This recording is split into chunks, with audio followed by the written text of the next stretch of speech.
तरीके से कोरोना को लेकर जो स्थिति है वो वाकई बेहद गंभीर है और ऐसे में बहुत ज्यादा जरूरी है कि हम अपनी तैयारी जरूर करें, फिर चाहे वो राजनीति के स्तर पर हो या अपने स्तर पर। आप और हम मिलकर ही कोरोना से लड़ाई लड़ सकते हैं। इसी पर चर्चा करने के लिए हमारे साथ में मेहमान जुड़ रहे हैं।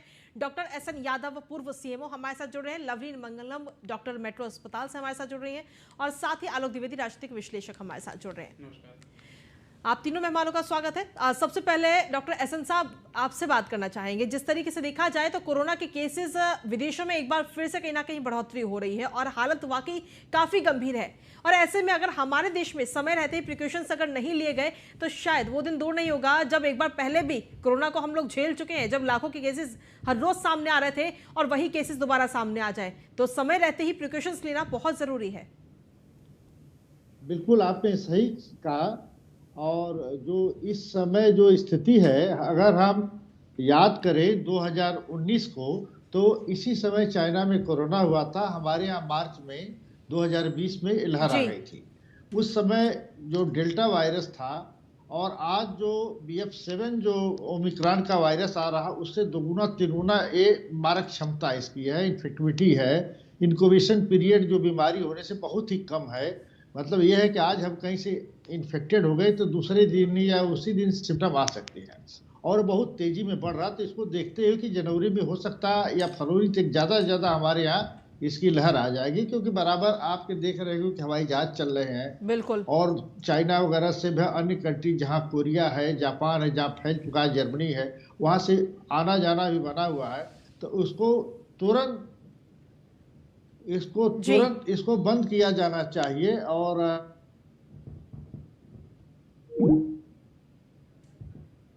चलिए ठीक है, आपके पास में मैं वापस आती हूँ एसएन यादव जी। हमारे साथ में डॉक्टर लवलीन मंगलम भी इस वक्त जुड़े हुए हैं, मेट्रो हॉस्पिटल में है अभी। लवलीन जी, अगर देखा जाए तो कोरोना के केसेस दोबारा बढ़ रहे हैं, लेकिन जो कहा जा रहा है कि जो नया वेरिएंट आया है, तो ये BF7, ये नया वेरिएंट जो है एक बार में 10 से 18 लोगों को संक्रमित कर सकता है। ये इसके जितने भी पहले वेरिएंट जितने भी आए हैं जी, उनमें चांसेस इसके संक्रमित होने के काफी ज्यादा रहते हैं कोरोना जी, में। और जैसे जैसे नए नए वेरिएंट आते रहेंगे उसके संक्रमित होने के चांसेस है। जी, बट सबसे ज्यादा जरूरी यही है कि पिछली बार की तरह हमने अपनी प्रिकॉशंस ठीक से रखनी है।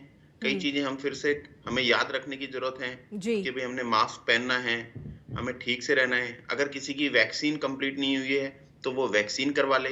अभी भी कुछ लोग मिल जाते हैं जिन्होंने अपनी वैक्सीन या तो पूरी नहीं कराई है या उन्होंने वैक्सीन अभी तक ली भी नहीं है। बिल्कुल जी। ऐसे लोगों से दोबारा से आग्रह करना चाहूंगा कि एक बार वैक्सीन दोबारा लें, मास्क पहनना शुरू कर दें। और गवर्नमेंट अपनी तरफ से जो कर रही है वो अपनी तरफ से वो शुरुआत करेगी। लेकिन हमें थोड़ा सा ये भी समझने की जरूरत है कि जैसे जब चाइना में है वहाँ की वैक्सीन हमारी वैक्सीन में, और हम जिस तरह हमारे यहाँ पे पहले भी फैल चुका है, इस तरह चाइना में फिर भी उन्होंने बहुत कंट्रोल किया था पहले, लेकिन इस बार उनके यहाँ पे हमारे से भी ज्यादा गंदी हालत है। तो हमें ये भी देखने की जरूरत है कि हमारे यहाँ वैक्सीनेशन प्रोग्राम काफी अच्छा रहा है, हमें उस पर ट्रस्ट करने की जरूरत है। कोविड वहाँ की जो वैक्सीन है उसमें हमारी वैक्सीन में काफी ज्यादा फर्क है भी। तो इस चीज को हमें थोड़ा सा ध्यान रखना है। लेकिन फिर भी हम खाली वैक्सीन के भरोसे नहीं रह सकते, अपनी हमें प्रिकॉशंस लेनी ही पड़ेंगी। बिल्कुल, अपनी इम्यूनिटी को बढ़ाना, योग करना हर रोज, और साथ ही कि जिस तरीके से काढ़े हम लोग पहले टाइम पर लेते हुए नजर आ रहे थे, मास्क हमेशा हम लोग लगा रहे थे, भीड़ में जाने से बच रहे थे। अगर कोई भी चीज़ लेने के लिए जाना है तो अक्सर हम लोग ऑनलाइन यूज़ कर रहे थे, तो वो शायद चीज़ें हमें दोबारा से लानी पड़ेंगी। आलोक द्विवेदी साहब भी हमारे साथ लगातार बने हुए हैं, राजनीतिक विश्लेषक हैं। आलोक जी, देखिए, जब भी कोरोना के केसेस जब पहले सामने आए थे तब भी लगातार राजनीति चरम पर थी, और अब जब केसेस दोबारा बढ़ने लगे हैं तो अब भी राजनीति हो रही है। हाल ही में जो लेटर दिया गया इस वक्त राहुल गांधी को कि भाई आप अपनी या तो प्रिकॉशंस के साथ में अपनी भारत जोड़ो यात्रा करो, नहीं तो इसे कुछ समय के लिए स्थगित कर दो। लेकिन राहुल गांधी और कांग्रेस का ये कहना है कि भाई हम ना तो ये जो यात्रा है हमारी उसे स्थगित करेंगे, क्योंकि इस यात्रा से कहीं ना कहीं बीजेपी को नुकसान हो रहा है, ऐसा कांग्रेस का कहना है। तो आपको क्या लगता है, क्या इसमें भी राजनीति करना जरूरी है, क्योंकि ये तो पूरे देश की बात है, स्वास्थ्य की बात है।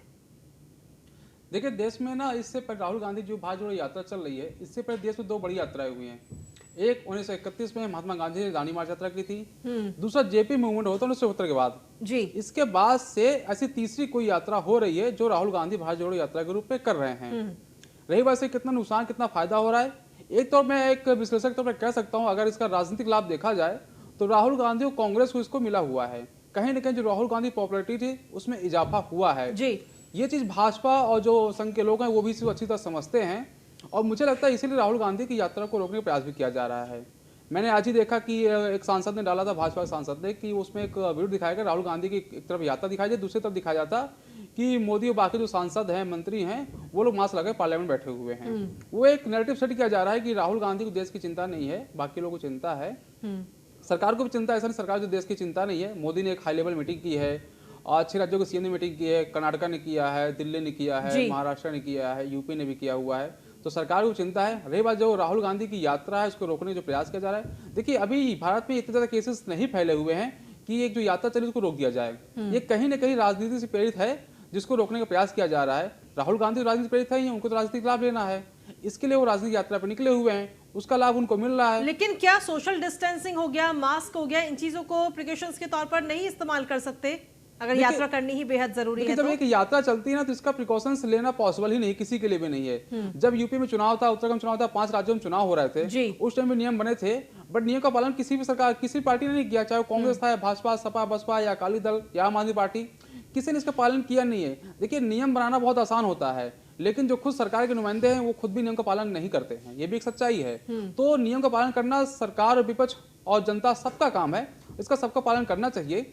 रही बात जो राजनीतिक यात्रा को रोकने का है, वो एक राजनीति से प्रेरित यात्रा है, रोकने का जो प्रयास है वो भी एक राजनीति से प्रेरित होकर फैसला लिया जा रहा है। जी ठीक है। एहसन साहब, जिस तरीके से ये केसेस अब अगर देखा जाए तो नया वेरिएंट जो है वो गुजरात में, जहां तक मेरी जानकारी है कि एक नया वेरिएंट गुजरात में भी पाया गया है, तो ऐसे में अगर केसेस लगातार बढ़ते हैं, क्योंकि समय रहते ही अगर स्टेप नहीं उठाया गया, या जैसे पहले के टाइम पे जो यात्राएं थी उन्हें तुरंत बंद कर दिया गया था, एयरपोर्ट पर जितनी भी फ्लाइट थी उनको रोक लगा दी थी, तो अगर समय रहते ये रोक नहीं लगाई गई तो शायद दोबारा भारत उसी कब्जे में, वही कहर भारत के अंदर भी नजर आएगा जो आज चीन में है। बिल्कुल सही कह रहे हैं। हो सकता है कि हमारा उससे बदतर हो, क्योंकि हमारी डेंसिटी ऑफ पॉपुलेशन बहुत ज्यादा है। दूसरा कि सारे पहले सब प्रिवेंटिव मेजर लिया जाए, अस्पतालों को साथ साथ सुदृढ़ किया जाए, जांच की सुविधा बढ़ाई जाए और भीड़ वाले इलाकों को बंद किया जाए, फ्लाइटों पर भी कुछ रिस्ट्रिक्शन है, क्वारंटाइन जो आ रहे हैं उनको किया जाए जी। साथ साथ ये त्योहारों का सीजन आ रहा है, आपका क्रिसमस आ रहा है, नए साल पर है, उसके बाद माघ का मेला है जहाँ की काफी भीड़ होती है जी। तो इन सबों पर भी कोविड नियमों का जो सख्ती से पालन हर जगह कराया जाए, तभी ये संभव है कि हम कोरोना को कम कर दें। वो देखिए अगर वेरिएंट आना है तो आएगा ही, उसको रोक नहीं पाएंगे, क्योंकि उसके लिए पासपोर्ट या कोई हवाई जहाज के टिकट की जरूरत नहीं होती है, वो तो हमारे पासपोर्ट पर, हमारी टिकट पर ही चला आ रहा है। तो स्थिति तो देखिए आने वाले दिनों में बहुत अच्छी नहीं लग रही है, लेकिन हम लोग की तैयारियां, गवर्नमेंट काफी सतर्क है। जैसे हमारे माननीय प्रधानमंत्री जी, मुख्यमंत्री जी, उप मुख्यमंत्री और स्वास्थ्य मंत्री जी जैसे यूपी के इस तरीके से अलर्ट हैं, इमीडिएटली मीटिंग लेना, हर जगह काम करना, हर डायरेक्टिव भेजना, उसी तरीके से किया जाए। दूसरा यह कि शहरों में तो कुछ व्यवस्था है भी कोविड की, अगर फैल जाता तो ग्रामीण क्षेत्रों को और सुदृढ़ किया जाए, क्योंकि पिछली बार जो ग्रामीण क्षेत्रों में मौत हुई थी, ज्यादातर जगहों पर न टेस्टिंग हो पाई थी, न दवाइयां पहुंच पाई थी, काफी संख्या में लोग मरे थे जैसा कि हम लोग सुन रहे थे। तो उस तरीके से ग्रामीण क्षेत्रों पर भी काफी जोर दिया जाए। शहरों के अलावा हम राजधानी में रहते हैं, लखनऊ, दिल्ली, इन जगहों पर स्वास्थ्य व्यवस्था बहुत अच्छी है, फिर भी अस्पताल में मैं भी काम करता हूं, किस कदर मरीज परेशान थे, लौट रहे थे, ऑक्सीजन के लिए तड़प रहे थे। खैर अब ऑक्सीजन, सरकार ने काफी ऑक्सीजन प्लांट और वेंटिलेटर इस सब की व्यवस्था कर दिया है। इसलिए सतर्कता ही इसमें सबसे बड़ी उपाय है कि कोविड के नियमों का सख्ती से पालन किया जाए, जो 2 गज की दूरी है, मास्क है, फ्रीक्वेंट हैंड वॉशिंग है, टीकाकरण है और ट्रीटमेंट है, ये सब पर, सारी चीजों पर जोर दिया जाए। पहले हमारा प्रयास होना चाहिए कि हमारे यहाँ कोरोना आए नहीं, जो बाहर से आ रहे हैं यात्री उनको क्वारंटाइन टेस्टिंग किया जाए, क्वारंटाइन किया जाए, सब कुछ पुरानी पहले वाली पद्धति से अभी से लग जाए, तो हो सकता है कि हम उस पर विजय प्राप्त करें। और एक चीज और मैं बताना चाहूंगा, जो हमारी वैक्सीन लग रही है, 2 डोज लग चुकी है, बूस्टर सबको लगाया जाए, साथ साथ नए वैक्सीन, जो नए वेरिएंट BF7 आ रहा है, उसके अगेंस्ट हो सकता है वैक्सीन न काम करे, तो वैक्सीन को भी अपग्रेडेशन का काम हमारे वैज्ञानिक अभी से शुरू कर दें कि हमारी वैक्सीन अपग्रेड हो जाए और उस वेरिएंट पर वैक्सीन काम करे। लेकिन अभी अगर देखा जाए तो लगभग 3 वैक्सीन, एक जो नॉर्मल व्यक्ति है वो 3 वैक्सीन ले चुका है, फर्स्ट डोज, सेकंड डोज और प्रिकॉशन डोज। क्या उसके बाद में चौथी वैक्सीन भी लग सकती है या ऐसी तैयारी की जा रही है कुछ? देखिए कुछ कंट्री, कुछ देशों में तो चौथी डोज लगाई गई है और 9 महीने से ज्यादा हमारे बूस्टर भी जो लोग लगवाए हैं अब 60 ईयर्स या जो कोमार्बिड कंडीशन उन्हीं को लगाई गई, सबको बूस्टर नहीं लगाई गई है जी। तो वो वैक्सीन को अपग्रेड करके चौथी डोज लगाई जाए। वैक्सीन को इस नए वेरिएंट से की तरह से अपग्रेड किया, क्योंकि आरएनए वायरस बराबर रंग रूप बदलता रहता है। साथ साथ जो 5 साल के ऊपर के बच्चे हैं, वैक्सीन उनकी भी हो गई है, आ गई है, उन वैक्सीन को छोटे बच्चों को मॉर्टेलिटी हुई है, मरे हैं वो भी, तो उनको भी वैक्सीनेशन करने पर काफी गंभीरता से विचार किया जाए। ठीक है लवलीन साहब, जिस तरीके से ये जो नया वेरिएंट आ रहा है उससे बचने के क्या कुछ उपाय, क्योंकि मैं चाहूंगी कि आप वो उपाय बताएं जिससे कि जो दर्शक इस वक्त हमें देख रहे हैं या हम लोग उन उपायों को अपना करके इस जो नया वेरिएंट आया उससे हम बच सके, अपना बचाव कर सके, अपने परिवार का बचाव कर सके। जैसा कि डॉक्टर साहब ने अभी बताया, आपको पहले एक दूसरे से डिस्टेंस बना के रखना है। कोशिश करिए कि हम पब्लिक प्लेसेस में कम से कम जाएं। जैसे जो भीड़ वाले जो एरियाज हैं और वो है, वो सब को हम अवॉइड करें। किसी चीज की जरूरत हमें बहुत ज्यादा हो रही है तो हम ऑनलाइन उसको मंगा सकते हैं। और जितना भी हो सके, जितने भी अभी फेस्टिविटीज आ रहे हैं, क्योंकि ये बहुत हम रिलैक्स भी हो चुके होंगे कि यार ये चीजें अब, और एक ना कहीं कहीं हमारे अंदर आ भी चुका होगा तो यार कोविड खत्म हो गया, अब ये चीजें पास की हो गई, अब कोई जरूरत नहीं है। लेकिन वापस से हमें थोड़ा सा बकल अप होना पड़ेगा, थोड़ा सा हमें उठना पड़ेगा कि भाई हम इन चीजों को हमें दोबारा से सेट करना है जी। दूसरी, मुझे लगता है बहुत सारे लोगों ने अपने घरों से मास्क भी फेंक दिए होंगे, सैनिटाइजर्स भी फेंक दिए होंगे, या बहुत सारी चीजें इस तरह की जो है लोगों ने शायद कहीं पे दिवाली की सफाई में भी निकाल दिए होंगे बाहर। तो इन चीजों को हमें थोड़ा सा फिर से ध्यान देने की जरूरत है कि हम उनको मास्क और उनकी सप्लाई और उनको अभी से ही हम लगाना उनको चालू कर दे, अगर हमें फिर भी बाहर जाने की जरूरत पड़ रही है तो। साथ में अगर हम सैनिटाइजर्स और वो सब हैं, पहले हम देखते थे कि शुरू में जितने भी शॉप्स थी उन सब में, बाहर मार्केट में जाओ सब जगह सैनिटाइजर्स पहले बाहर दरवाजे के बाहर रहता था, लोग सैनिटाइजर यूज करके फिर जाते थे। तो वो सब भी हमें दोबारा से शुरू करने की जरूरत है। जो टाइम हमें लास्ट टाइम में बहुत लगा था ये सब स्टार्ट करने में, बताने में, शुरू करने में, वो हम हफ्ते 10 दिन के अंदर अगर हम सब लोग इकट्ठे मिलकर करें तो बहुत जल्दी हो सकता है जी। और इन्हीं चीजों से वो एक दूसरे से जो स्प्रेड होने का जो सर्कल है, जो वो फैलता है, जैसे आपने बताया कि एक वायरस जो है 10 से 15 लोगों को, 10 से 14 लोगों को इन्फेक्ट कर रहा है, हम उसको वहीं पे ही रोक सकते हैं। जो हमारे बुजुर्ग हैं, जो हमारे जो लोग हैं जो बहुत वीक हैं, जिनको हमें पता है कि इनके इम्यूनिटी, इनको चांसेस इन्फेक्शन पकड़ने के बहुत ज्यादा हैं, उनको हमें थोड़ा सा ज्यादा संभाल के रखने की जरूरत है कि उनसे हम मिलें तो थोड़ा सा उनको घर में भी अलग रखें। थोड़ा सा अगर हम बाहर जा रहे हैं तो हम अपने पहले हैंड वॉश करके, अपने आप को सैनिटाइज थोड़ा सा करके, क्लीन करके उनसे फिर मिलें, या बच्चों से हम मिल रहे हैं तो ऐसा नहीं कि सीधा जाएं और अपने सीधे सबसे घर में जो बड़े बूढ़े हैं, जैसे एक प्रथा है थोड़ी सी कि हम अपने बड़े बूढ़ों से पहले मिलते हैं घरों में, लेकिन पहले अपने आप को थोड़ा सा क्लीन करके फिर हम उनसे मिलें जी। और अगर आपने वैक्सीनेशंस नहीं लिए हैं, वैक्सीनेशंस अपनी पूरी कंप्लीट कराइए, क्योंकि जो वैक्सीनेशन ऐसा नहीं है कि मैंने आज वैक्सीनेशन लगवाई और कल वो वैक्सीनेशन मेरे को असर दिखाना शुरू कर देगी। उसका इफेक्ट आने में भी थोड़ा सा समय लगता है जी। उसको अपना कंप्लीट कराएं। अभी भी बहुत लोग हैं जिन्होंने कंप्लीट नहीं करा रखी है, और इस बहस में मत पड़िए कि कोविशील्ड अच्छी है, कोवैक्सीन अच्छी है, दोनों अच्छी हैं, दोनों ही बहुत अच्छा काम कर रही हैं, और ये हमने देखा है। ये आपको कोई साइंटिफिक वो नहीं, आप अपने आसपास भी लोगों को देखेंगे तो आपको समझ आएगा कि इनके रिजल्ट्स आए हैं। अगर आप कंपेयर करेंगे, और दोनों ही अच्छी हैं, आप लगवाइए, जो भी आपको अवेलेबल हो रही है वो वैक्सीन आप लगवाइए, ठीक। और यही चीजें बस आप संभाल के रखेंगे, इन्हीं से ही एक दूसरे को फैलना कम हो जाएगा। और मैं एक चीज बार मैं पहले भी कहता था कि जो इन्फेक्शन है, अगर माइल्ड इन्फेक्शन होकर रह रहा है, सिंपल वायरल की तरह, तो घबराने की जरूरत नहीं है। हमें परेशानी किस चीज से है कि जो सीवियर इन्फेक्शन होता है, जिसमें जिंदगी को खतरा होता है, हमें उससे परेशान होने की जरूरत है। नॉर्मल वायरल इन्फेक्शंस अभी शायद महीने भर पहले भी चल रहा था, अभी भी चल रहा है लोगों को, अगर उसकी तरह खत्म हो जाता है तो हमें कोई घबराने की कोई जरूरत नहीं है। लेकिन अगर इस चीज में वैक्सीन से, इन सब चीजों से बहुत फर्क पड़ता है, इन्फेक्शन की सीवियरिटी में भी और इन्फेक्शन को कम होने में भी जी। यानी कुल मिलाकर जो कार्यशैली हम पहले अपना रहे थे उसी कार्यशैली पर हमें दोबारा आना चाहिए, बहुत ज्यादा जरूरी हो गया है। लेकिन सरकार की तरफ से इंतजार करना होगा कि आखिर गाइडलाइंस कब जारी की जाती हैं। हमारे साथ में आलोक द्विवेदी साहब लगातार बने हुए हैं। आलोक जी, जिस तरीके से भारत जोड़ो यात्रा इस वक्त चल रही है, लेकिन राहुल गांधी इतना तो कर ही सकते हैं कि वहां पर गाइडलाइन एक जारी कर दे कि भाई जो भी इस यात्रा में शामिल होगा वो मास्क जरूर लगाए या जो फेस शील्ड है उसे जरूर अपनाए, ताकि अगर केसेस वहां पर कोई भी एक व्यक्ति भी अगर क्योंकि वहां पहुंच गया तो वो एक व्यक्ति अपने साथ में करीब 15 से 18 लोगों को संक्रमित कर सकता है। तो हम उपाय तो अपना ही सकते हैं।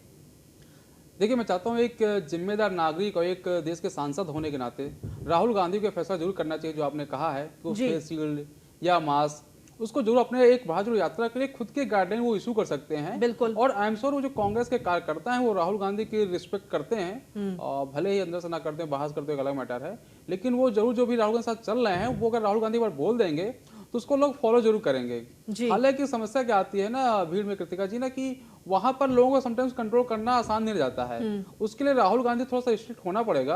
अगर राहुल गांधी ऐसा अगर चाहेंगे तो वो कर सकते हैं, और उनकी एक इसके लिए मजबूत इच्छा शक्ति चाहिए।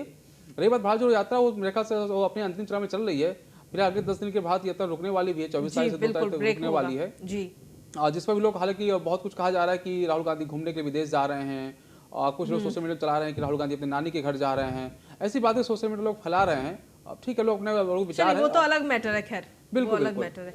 लेकिन फिलहाल जो भारत जोड़ो यात्रा, क्योंकि काफी जब हमने तस्वीरें देखी भारत जोड़ो यात्रा की तो बहुत सारी संख्या में लोग इस यात्रा से जुड़ रहे हैं, तो ऐसे में बहुत ज्यादा जरूरी है कि हम जो गाइडलाइंस, खैर अभी तो सरकार की तरफ से नहीं आई है, लेकिन हम प्रिकॉशन जरूर उसके लिए लेकर रखें। एहसन साहब, जिस तरीके से देखा जाए तो सरकार हालांकि चर्चा तो कर ही रही है, बैठकें भी की जा रही है राज्य स्तर पर भी और केंद्र स्तर पर भी, लेकिन बहुत ज्यादा जरूरी है कि जल्द से जल्द गाइडलाइंस भी जारी की जाएं कि बिना मास्क के बाहर नहीं निकलना है किसी को भी। बिल्कुल सही कह रहे हैं, गाइडलाइंस जारी किया जाए, भीड़ भक्कड़ वाली स्पेस पर रोका जाए, ट्रेनों में जैसे पहले की तरह से था सैनिटाइज करके रखा जाए, लेक्चर थिएटर्स वगैरह सैनिटाइज किया जाए, सिनेमा हॉल सैनिटाइज किए जाए, दुकानों पर भी डॉक्टर साहब ने बताया कि जो पहले दुकानों पर सार्वजनिक प्लेसेस पर सैनिटाइजर हैंड वॉश की व्यवस्था सब जगह किया जाए, और तभी ये संभव है। अदरवाइज तो बड़ा मुश्किल लग रहा है, जो मौजूदा माहौल है अन्य देशों में जिस कदर फैल रहा है और जिस रफ्तार से फैल रहा है, उसकी रफ्तार बहुत तेज है जी। तो चिंता का विषय है, इसमें कोई शंका नहीं है। लेकिन सरकार सक्रिय है, और सरकार जब चाहती है तो जो चाहती है हो जाता है। सरकार के सक्रिय रहने के साथ साथ हम सभी नागरिकों को भी सक्रिय रहना चाहिए, और सबको फिर से सेंसिटाइज किया जाए कि पूर्व की बात, जैसे मास्क लगाना, सैनिटाइज करना, तो इस तरीके से दूरी बनाए रखना, तो ये सब सारी चीजें किया जाए, और वैक्सीनेशन पर जोर दिया जाए, वैक्सीन अपग्रेडेशन के लिए भी कहा जाए, बच्चों पर काफी जोर दिया जाए, बच्चों के वैक्सीनेशन पर। बच्चे हमारी अमूल्य धरोहर हैं, बिल्कुल हमारे फ्यूचर है देश की, तो उनको भी बचाने के लिए काफी बच्चों का टीकाकरण पर काफी जोर दिया जाए। ठीक है डॉक्टर लवलीन साहब, जिस तरीके से देखा जाए तो हमारे देश में, भारत में दूसरी लहर और तीसरी लहर बेहद ही खतरनाक थी, जिसने बहुत सारे लोगों की जिंदगियां छीन ली, परिवार के लोगों को छीन लिया। लेकिन अब जो लहर, अगर कहा जाए कि अगर समय से रहते ही अगर प्रिकॉशंस नहीं लिए गए तो भारत में भी वो लहर आएगी, लेकिन क्या भारत उन तमाम चीजों से, उस लहर से निपटने के लिए तैयार है? क्योंकि पहले तो ऑक्सीजन की कमी थी, बेड नहीं थे, लेकिन अब तो केंद्र सरकार की तरफ से और तमाम राज्यों की सरकारों की तरफ से तैयारियां पूरी की गई हैं, ऑक्सीजन लगाए गए हैं, हॉस्पिटलों के अंदर ऑक्सीजन के जो पूरे प्लांट होते हैं वो लगाए गए हैं, कई सारे अस्पताल बनवाए गए हैं, अस्पतालों के अंदर बेडों की संख्या बढ़ाई गई है। तो क्या आपको लगता है कि राज्य सरकार या केंद्र सरकार तैयार है आने वाली स्थिति से निपटने के लिए? मैं एक बार इसमें जरूर कहना चाहूंगा कि जैसा आपने बताया, ऑक्सीजन कमी हुई, बेड्स हुई, लेकिन फिर भी अगर हम पूरी दुनिया देखें, उसके मुकाबले में हमारी मैनेजमेंट देखें लास्ट टाइम कोविड में, तो मैं ऐसा नहीं कहूंगा कि नुकसान नहीं हुआ बहुत फैमिलीज का, मेरे अपने फैमिलीज में भी, लेकिन फिर भी और जो देश हैं, चाहे बहुत डेवलप्ड नेशंस हैं, यूएसए है, यूरोप है, उनसे भी हम कंपेयर करें तो हमारे यहाँ कोविड बहुत अच्छे से मैनेज हुआ है। अगर हम कंपेयर करें उनसे, तो मैं ये नहीं कह सकता कि लॉस नहीं हुआ है, नुकसान नहीं हुआ है, लेकिन क्योंकि थोड़ा सा स्टेटमेंट इसलिए होती है, इसलिए मैं बार बार कह रहा हूँ कि लेकिन उनके कंपैरिजन में हमने फिर भी हमारे यहाँ पे अच्छे से मैनेज हुआ है। और चीजें जो हैं हमारे यहाँ पे, ये हमने ग्राउंड लेवल पे भी बहुत फर्क है। ऑक्सीजन की अवेलेबिलिटी, कई स्टेट फूड ये आ चुके हैं कि ऑक्सीजन की कई जगह पे आपके कंप्रेसर पहले से ही इंस्टॉल करवा दिए हैं। जितने भी जो हॉस्पिटल्स हैं, पहले ही होता था कि ऑक्सीजन आ रही है, ट्रांसपोर्ट हो रही है, अब ऑक्सीजन खुद ही हॉस्पिटल में जनरेट हो रही है, बेड्स की, और वो सब भी हम बहुत अच्छे से प्रिपेयर्ड हैं उन चीजों को लेके। तो मैं ये नहीं समझता हूँ कि इतनी ज्यादा समस्या होनी चाहिए, जितनी पहली बार प्रॉब्लम आई थी, पहली जी। बार दिक्कत आई थी। और हो सकता है हम कुछ केसेस देखें, लेकिन शायद उस तरह की, और मैं उम्मीद भी करूँगा कि इस तरह की चीज़ें दोबारा हमें देखने बिल्कुल को ना बिल्कुल, मिलें। कोई भी मेरे हिसाब से शायद पूरे देश में कोई भी नागरिक नहीं चाहेगा कि जो स्थिति, जो समय हमने देखा है वो दोबारा भारत में कभी भी लौट कर आए। फिलहाल आप तीनों मेहमानों का बहुत बहुत शुक्रिया हमारे साथ जुड़ने के लिए। तो